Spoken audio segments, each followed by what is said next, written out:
pastor's teacher reminded me of this testimony I heard the other day. Now, this was, we can't really judge big or little, but this was a big hindrance to this woman's peace in her life.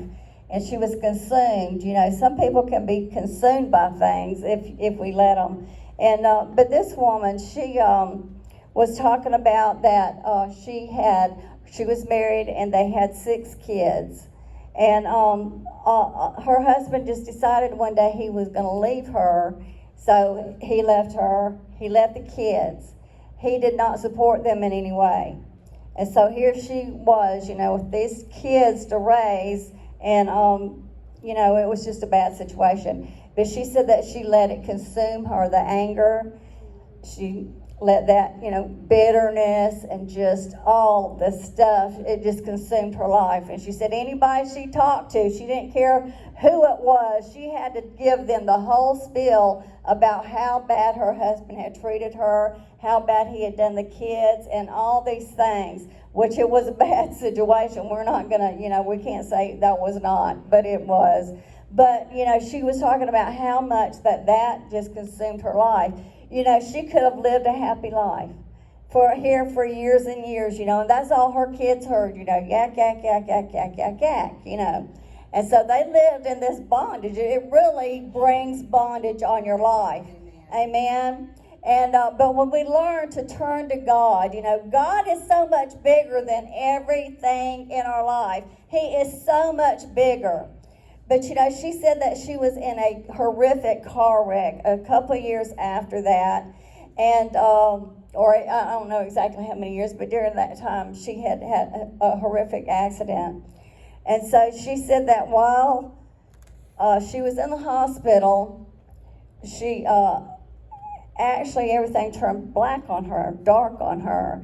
And so she's thinking, that she's probably died or something. But she heard the voice of God. She did not see him. She didn't see anybody. It was just total blackness. And she heard the voice of God. She knew it was him. And so he was saying, can you forgive whatever his name was? I don't even remember what the name was, but can you forgive so-and-so, your ex-husband? And she said that, she realized, she's in the presence of God. She can feel God's presence. And, there is just something about being in the presence of God.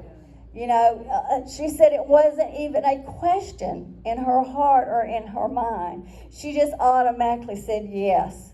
And she said she meant that because she realized that was not as important as God.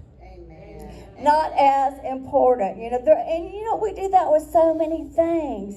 And, so she, after that experience, it took her maybe a year or two to actually recover from that accident.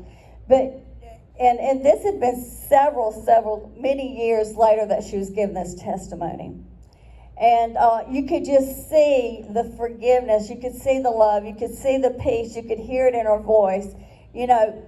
She held on to that peace.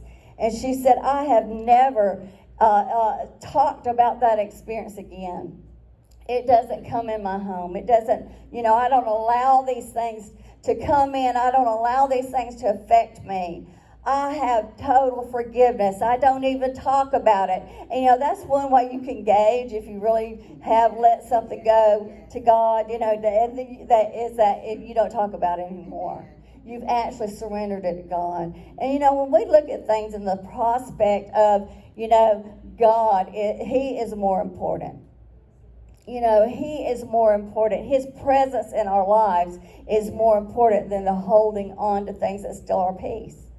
Amen? So I just wanted to share that, give you that perspective of weighing those